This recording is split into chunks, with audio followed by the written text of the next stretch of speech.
Les anecdotes de la vie en Chine. Wouh! Bonjour et bienvenue sur la chaîne d'une certaine Elle. Aujourd'hui, on se retrouve pour une anecdote de la vie en Chine de l'été. Si vous n'avez pas vu les précédentes, je vous conseille d'aller cliquer sur le petit i où je vous mettrai la playlist avec toutes les anecdotes de l'été de l'année dernière et de cet été. Aujourd'hui, nous allons parler des choses les plus folles que j'ai mangées en Chine. Et au risque de vous décevoir, je n'ai pas mangé de chat parce qu'il ne mange pas de chat et je n'ai pas mangé de chien parce que de toute façon je n'avais pas eu l'occasion et puis en fait ils mangent très peu de chiens, donc vraiment pour en trouver, même si on voulait en trouver, enfin je voulais pas particulièrement en trouver, mais si j'avais voulu en trouver, ce sera...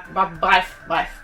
Aujourd'hui on va parler de ce que j'ai vraiment mangé, c'est parti. La première chose folle que j'ai mangée, c'est pas si fou, mais pour moi c'était assez fou, c'était de la canne à sucre. Alors la canne à sucre en fait, bah c'est une canne à sucre, et en fait ils râpent le dessus, et ensuite vous croquez comme ça, ou comme ça, et ça prend 40 plombes à manger parce que c'est dur et que c'est généralement des morceaux comme ça, et c'est assez marrant comme goût, c'est très sucré, un peu juteux, et en même temps c'est filandreux, donc c'est un peu particulier, je crois que j'en ai jamais fini une, parce qu'en soi c'est bon, mais le goût, on a vite fait le tour du goût, j'ai envie de dire. La deuxième chose folle que j'ai mangée en Chine, ben encore une fois pour pas mal d'entre vous, ça sera pas du tout fou, mais bon, c'était un petit peu fou. C'était tout ce qui était intestin, estomac, autre poumon, je crois, autre chose non identifiée, de bœuf, j'imagine, de porc, je sais même pas exactement de quel animal c'était bon, je sais même pas ce que c'était, mais c'était bon, voilà, c'est tout ce que je peux vous dire, c'est pas le genre de chose que je mange en France en tout cas, c'est sûr. Et il y avait aussi, du coup, j'ai goûté le cœur de poulet, que j'avais jamais goûté, qui est très bon d'ailleurs, et j'ai goûté aussi les cœurs de canard, c'était moins bon.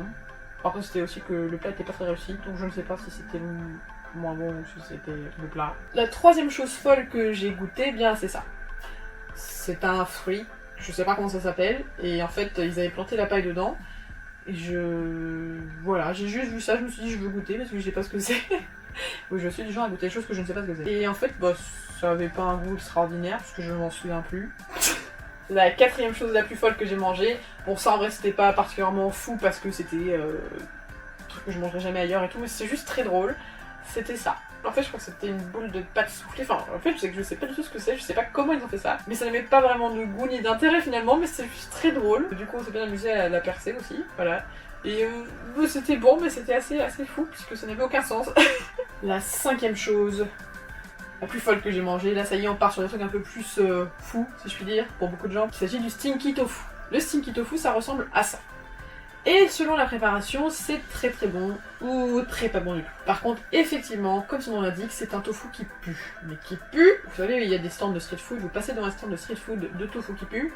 Du coup c'est un peu comme le durian vous savez genre c'est pas le même odeur que le durian mais ça pue aussi. Alors j'ai pas goûté le durian encore, enfin j'ai goûté des chips de durian quand j'étais en Chine d'ailleurs. Oui, c'est vrai, j'ai goûté des chips de durian, mais ça m'a pas transcendé. Mais bref, c'est un peu comme le durian en fait, où ça sent tellement mauvais que t'as même pas envie de le goûter. C'est pas très ragoûtant même visuellement. Ça sent pas bon, mais quand c'est bien cuit, bah en fait c'est vachement bon parce que c'est un goût assez léger, c'est pas si fort que ça pue pas dans la bouche, voilà. Et bah écoutez, finalement c'est assez intéressant comme goût, voilà. La sixième chose que j'ai goûté qui est assez folle, surtout quand on le dit comme ça, c'est du sang de canard, ou de porc. Je crois les deux. Alors en fait, eh bien c'est du sang qui est gélifié, coupé ensuite en petits cubes ou en petits rectangles et qui est mis dans des soupes, dans des nouilles, des choses comme ça, comme ici.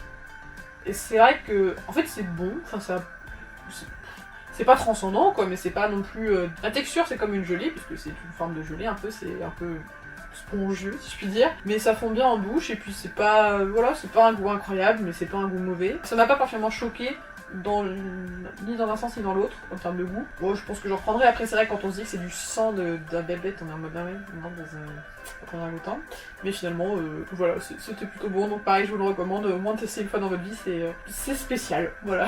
Et enfin, la septième chose la plus folle que j'ai goûtée, et je sais vous l'attendez tous hein, des insectes.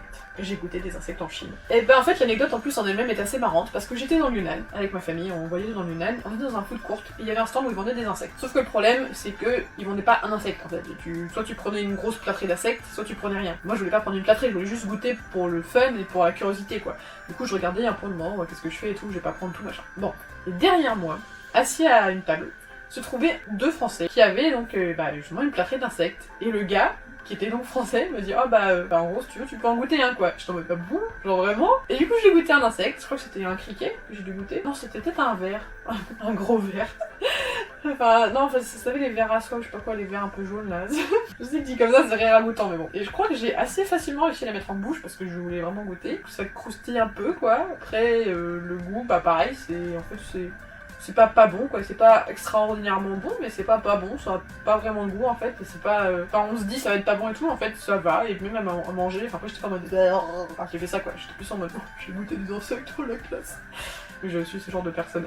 Donc oui, en fait, bah, si vous avez l'occasion, vous pouvez en goûter. Après, j'ai pas trouvé ça fantastique d'ici à en prendre une plâtrée, je suis pas encore. Mais bah voilà, je vous recommande quand même les insectes en Chine. Voilà. Et voilà, c'est la fin de cette anecdote. Et donc je vous retrouve donc dans 2 semaines normalement. Je vous fais plein de bisous et à bientôt. 再见